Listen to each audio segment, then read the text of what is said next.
Hey, Johnny, how are you? Yeah, I'm good, thank you. Great. Well, I appreciate you doing this with us. It's great to have a coach's perspective for these recruiting video series that we're doing with our club here, Rhode Island Surf. So it's something we're trying to help our players, our families understand the recruiting process a little bit better. We've had two players on previously to kind of talk about their experiences through the recruiting aspect, as well as now they're players in their first year, freshman year, and giving us some insight as to how it's going. And now to get somebody like yourself, being a college coach at Hilbert, give us your perspective from from your side, and obviously talk to us a little bit about Hilbert, but also talk to us about the recruiting process as well as Division III level, and really help educate our players and our families as well. So appreciate your time. Um, just to Yeah, get into it, thanks for having me. yeah, no, it's great. So just introduction, Johnny Black. Uh, as I said, he's the head men's coach at Hilbert College in Hamburg, New York. His hometown, in case you couldn't tell, he's got a little bit of an accent. I'll try to translate as much as I can for you. He's from Larne in County Antrim, Northern Ireland. And then his playing experience, he is very lucky man to have played for the mighty Tottenham Hotspur, my club, my favorite club. So it wasn't a tough way to convince me to interview Johnny here. And he also played for Coleraine back in Northern Ireland as well. Coaching experience. Currently, Johnny is the boys ECNL director for the Western New York Flash Academy, excuse me, as well as he was the technical director for GPS New York, as well as Rochester Football Club. So obviously you can see from not just his playing experience, but his coaching experience, he's well versed in the game and he's been around for a while. And so we're extremely lucky to have him here talking to us. So just want to talk a little bit about Hilbert College. I'll do a quick synopsis about Hilbert, give you a little free plug here, Johnny. So obviously it's in Hamburg, New York, as I said earlier.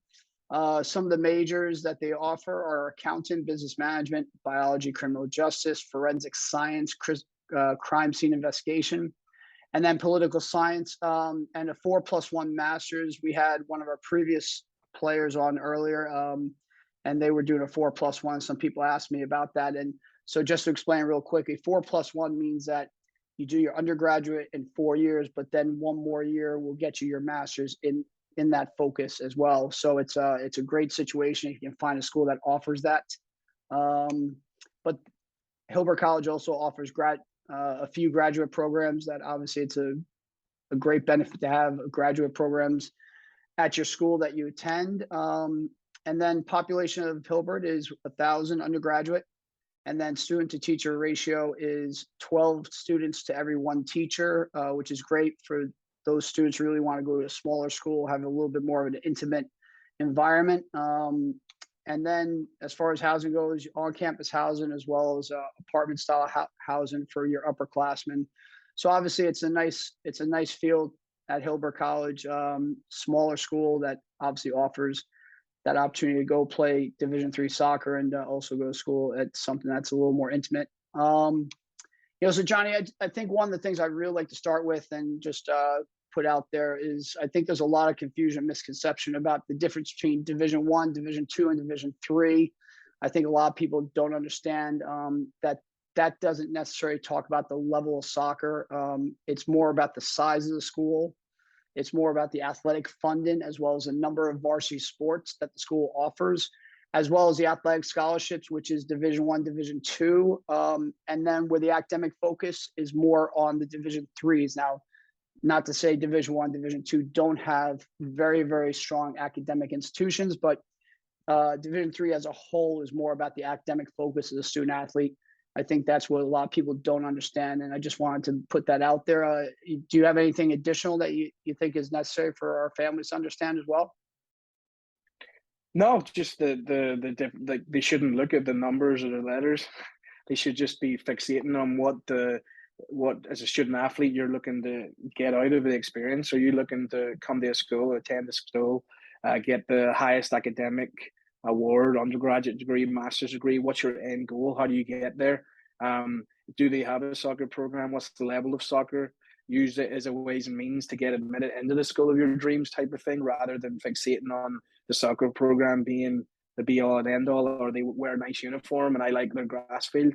There needs to be more substance to what you're doing. So Yeah. if you're going to be going to a school and you're investing in your future, you want to know what you're looking out of it. Are you looking to become a professional, of some sort, say a dentist or a doctor, and you have a specific career path that you need to go down to limit then your options for schools, which would then give you the right choice and the right fit. Stop worrying about Division 1, Division 2, Division 3. Everybody in college game and coaching in general knows that Division 3 schools play friendlies all the time with Division 1 schools and are regularly competitive or winning. And it means absolutely nothing in the grand scheme of things, whether you're Division 1, 2, or 3, outside of specific rules and regulations in regards the odd training differences. But overall, it's all about your academic focus, what you're looking to achieve, and what you want to get out of college or university.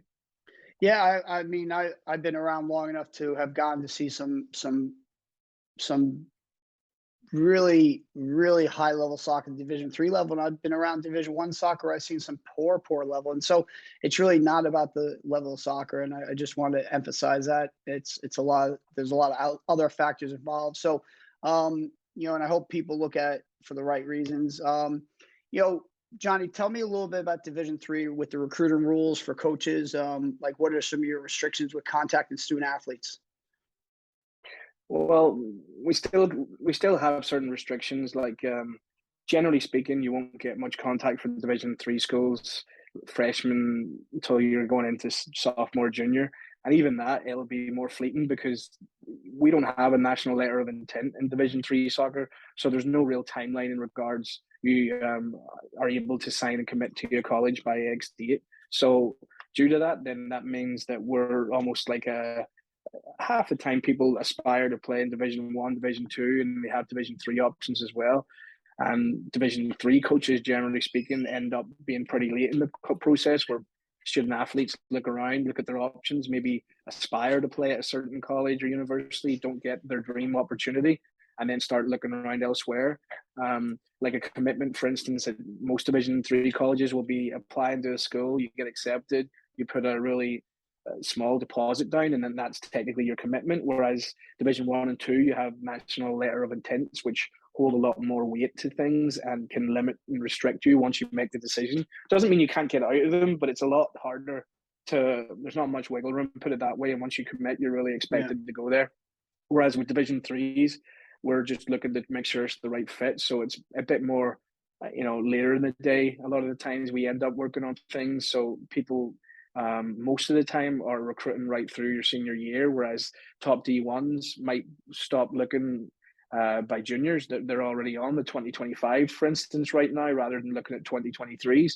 So unless you're ahead of the bell curve and you're doing really well academically, and maybe you're a GPA type of student that they're looking at going, this player could come in and really benefit us as a grade because he's very academic and could fit on our roster at the bottom end, then it makes it really difficult sometimes to hit those big schools that you're looking for, because a lot of times they're looking internationally and they're looking for specifics. It's nothing to do with you or rating you as a player, but you've got to remember that all these college coaches are employed to win and they want to win now.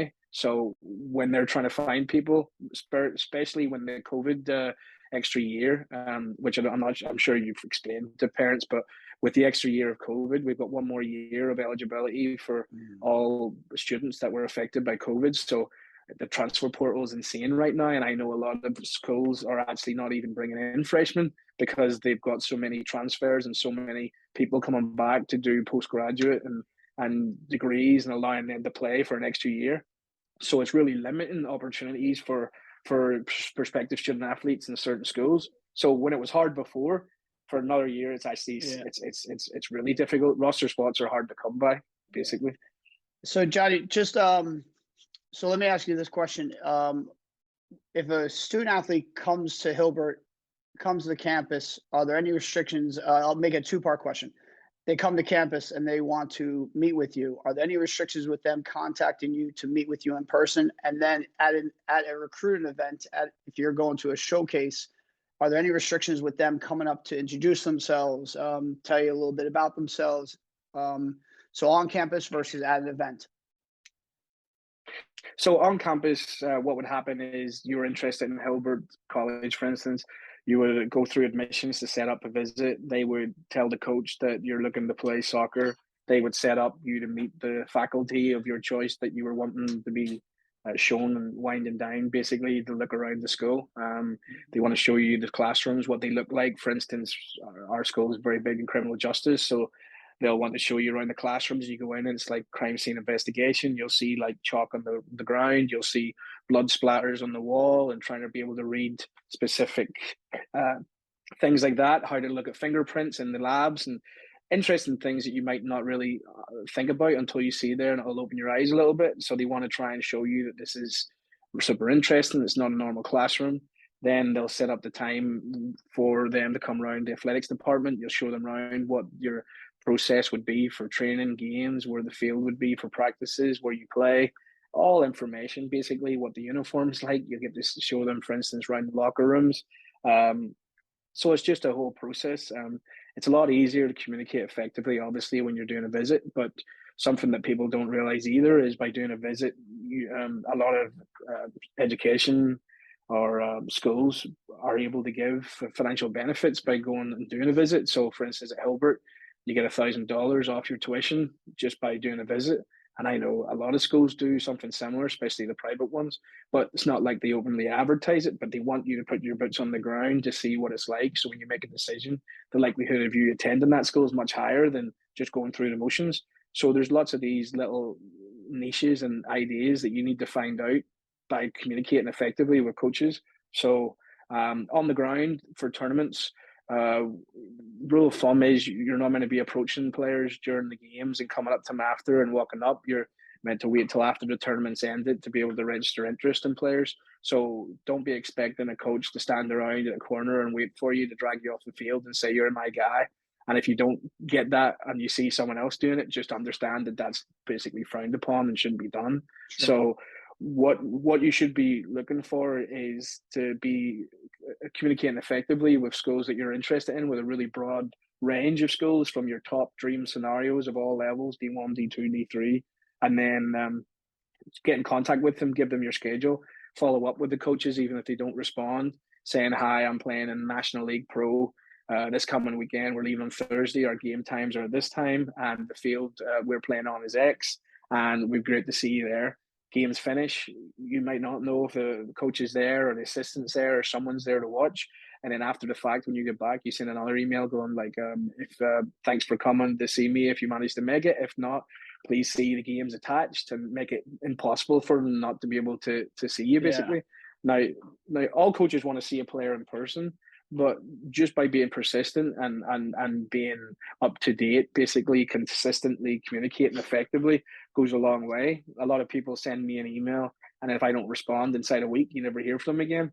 Whereas you should be following up, because especially when it's in season, like we're training, we're setting up, like ourselves, I have a part-time assistant. So it's basically myself doing the heavy lifting. So if I get an email during the season, it's really difficult for me to set aside time to be personal and get back to them and try to follow it up, because I'm dealing with different issues with, like, a player maybe has COVID and we're trying to isolate the player. Maybe there's been an issue in the team, or some sort of family bereavement or something that you need to basically deal with student athletes on a human level. Maybe a student's fallen below a 2.0 grade point average. You need to talk to the faculty, see what's going on. All these things are happening right now. So don't get offended when a coach doesn't respond to you straight away. And that's the number one thing I hear from a lot of people is, oh, I didn't get back to me. Whereas you got to be persistent. Like, how bad do you want this? It's like a job interview. So, you're not trying to just play for a club team for a year where you turn up to a tryout and you get selected. You're actually applying for a job for 4 years. The coach is making a commitment to you to be on their roster for 4 years. So you got to make an impression. It's not just a short-term thing.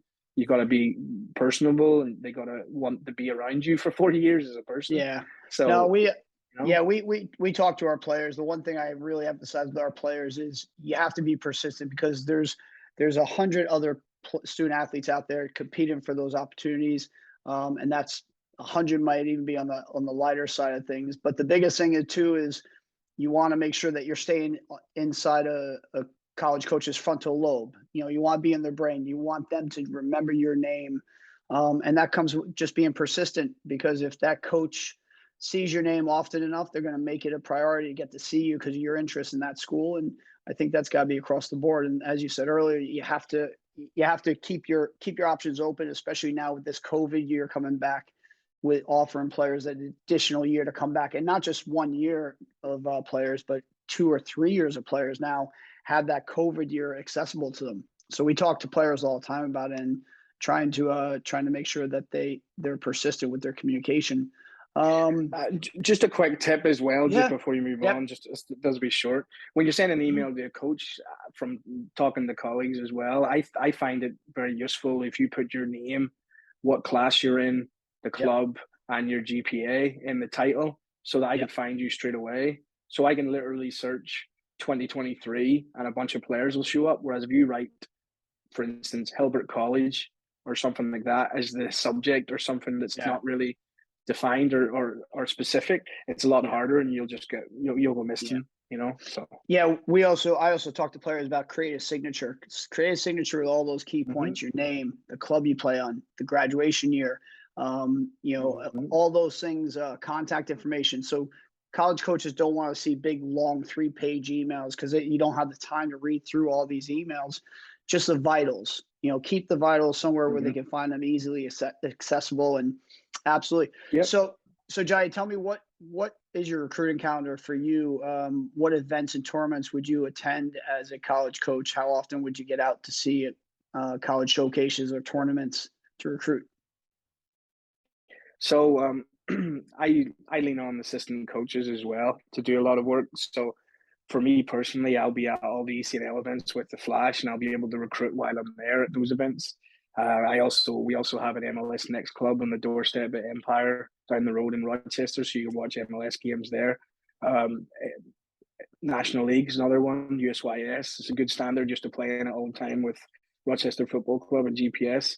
But generally speaking, you're trying to go to events where it's an opportunity to recruit at. If I went to an MLS tournament and I'm sitting watching New York Red Bulls against Colorado Rapids U19s, it's not like very many of those players would be interested in going to Division 3, because their aspirations are to go to professional, and if not, they're going high end D1 mostly. So you're trying to find something to find the right fit. And also, what dictates where I go or where assistants go is the communication from student athletes. So if I get an email from a player that's playing for a travel team, premier team, whatever, like I look at every one of them. Now, don't say everybody would go through every single email, but I would get maybe 20 to 25 a week, and then that's not including any platforms. And you look through them. We get a lot of people interested from Canada, for instance, because we're just across the border. So it's a little bit different for us. But let's say, for instance, someone from Rhode Island Surf emailed me and said they were interested in coming to Hilbert. I would certainly find a way to get to one of the events, and they'll give me a calendar, so it doesn't exclude anywhere. But you generally go where recruitment leads, where people contact you to try and get to, because you want to get eyes on the players. Sure. So. Now, what about some of the clinics? Because there's a lot of the clinics popping up, whether it be school specific, or it might be a generic clinic that they offer opportunities for college coach come in. How valuable do you think those clinics are? It all depends. It just depends on the school and the situation, the same as what level to go to. I know a lot of schools, what you generally do is you take Excel sheets of all the players at a tournament, bung them into a document, and fire out a genetic email to come to your camp, because just like any enterprise, money makes the world go round, and you need money to run their program. So you need to run functional camps.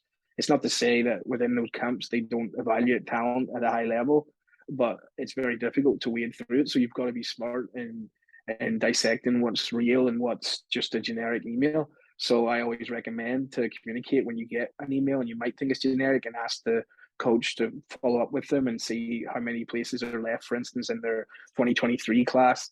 Where did you see me play? Because a lot of them will say, like, we're interested in you coming to camp or something, and you would ask them specifically where they watched you play and how they got the email, because that would sort of dictate the level of interest. Because sometimes, usually, if it's too good to be true, it usually is, right? It's like one of those ones. But you're trying to find a situation where it is a real interest. And when you put money down to go to a camp, it's with reason to be seen, evaluate it, and try to get to that school. So it's always follow up with communication with the coaches to make sure that you're on the right platform, you're on the right lines, and you're on the same wavelength. No, it's great. So what about some of the video that players are sending out when they send you a video? How valuable is that, as well as some of the recruiting services that are out there? Like now one of the more popular ones is NSCA. A lot of our players use. They've got a free service as well as a paid service. How valuable is video to somebody like yourself? Video is massive. It's a great follow up to initial contact. So you want to always open up with a personal email or contact or phone call. Like, you don't get enough phone calls anymore. You want to be personal, be different, ring an office, leave a message, follow up with an email to say you left a message and you'd like to talk and what time would work. Include a highlight video in there so I can get a quick brief overlook to see if you as a player.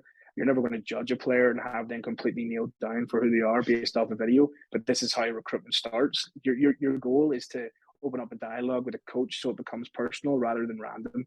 So can you talk to somebody so that you can actually get legitimate feedback and answers to know if you're going along the right lines, if you're even close to making a potential recruiting class with them, or is this just a waste of time? The quicker you can draw a line through schools and get down your list to where you're going to be, the happier and quicker you'll get to the right institution. So recruitment level wise, like I use NCSA, I use sports recruits, I use just generic emails, phone calls. Like I said, what's going to stand out? Someone sending an email or using a recruitment company, or someone standing there on 2 feet and ringing you and saying, I'd love to go to your school and here's why. And there's my email address, and I'm going to send you an email now with the following up with my details, with a video. I'd love for you to come and watch me. And listen, if you ring and no one answers, leave an answer phone message, and then get back to them and be persistent. Some of the best players that I've coached that have moved into phenomenal schools. 2022 went to Virginia Tech because he legitimately followed up all the time and just over and over, to the point where I feel like the coach was almost like, he's rang again, right? The name then becomes in the office almost like renowned because this player is so pushing so hard. But like, you got to understand, there's hundreds and hundreds of people, like prospective student athletes, trying to get maybe a handful of spots. What's going to set you apart? How bad do you want it? Sending one email and not following up for a month isn't good enough, right? It's just not. So, yeah. Yeah, no, I absolutely. I tell them all the time, follow up. You send an email before a tournament, send an email after the tournament, try to set up a Zoom call, organize a Zoom call with them. And it's all those things, little things that help. And I think we were talking about the recruiting service earlier. You and I were talking before we jumped on here. And I think the recruiting services are valuable. I think I think if you're looking to stay closer to home, I don't think it's necessary to use them to the full extent, the paid version. But if you're looking to go outside the region to schools that maybe aren't going to get a chance to see as often, I think that's more where the paid service comes into play, where it's much more valuable service at that point. But I do think they're all something can be gained from all these different type services. So I think we kind of talked about communication from student athletes. So I think I think we can move on to what is your focus when recruiting? Like, what are your general qualities for the players you're looking at?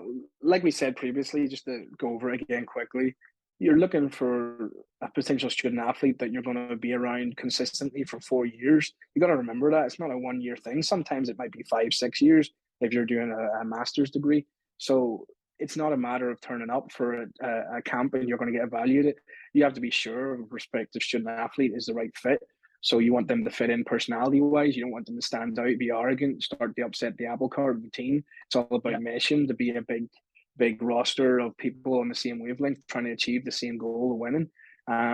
Coaches as well are trying to win for their own job, so they need to find the right fits and make sure they make the right decisions. So quality-wise, you're looking for good people, someone that's personable, has a bit of personality, it's not arrogant, that's willing to show that they're willing to graft to just get an opportunity. If you're willing to ring me once a week for a month, for instance, then I know that you really want it. Whereas if I get an email and never hear back from you when I respond, then chances are if you reach out to me down the line, your other options have fell away and I'm your last option. You're not very appealing. So So yeah, it's basically about showing your personality and show you're the right fit for the program. Absolutely. No, that's great. Then what is your recruit time frame? When do you want to start the process and finish the process with the student athlete? Well, ideally, like if you're highly academic, for instance, in regards Hilbert, if you apply to the school pre-Christmas, you have an opportunity to go to school tuition free if you have a high enough academic background. Once Christmas hits and you get passed into the new year, that option disappears. So the earlier you apply to schools, the better opportunities and academic money is available, and also athletic money. Because obviously, if you come late in the game, the coach has probably already spent that athletic money and they're looking for walk-ons. And all a walk-on means is they're not getting athletic money. They're just basically coming onto the roster and paying their own way through school. So yeah, what are we looking for time frame wise? Like Division 3, like I said, generally speaking, people look at other options and then eventually come back around if they don't get what they're looking for. So right throughout the year, right up until the summer, because we're open enrollment, which means we don't have a deadline for people to apply to get in. So always look at the enrollment of the school and whether it's open or not, whether you can Yeah. apply whenever or whether there's specific timeframes. But generally speaking, the earlier you apply, the better. And not enough student athletes actually apply for multiple schools and then look at and have acceptances for multiple schools before making a decision. Just because you're accepted to a school does not mean you're required to go there. It just means you're guaranteed that opportunity if you wish to take it. So, for instance, again, for us, we're completely free to apply for. There's no fee. So you can apply to Hilbert, get an option, then move on, look at other options, and always have that in your back pocket. So our Good. time frame is slightly different than a lot, Yeah. but lots of options. Good. Great. Excellent.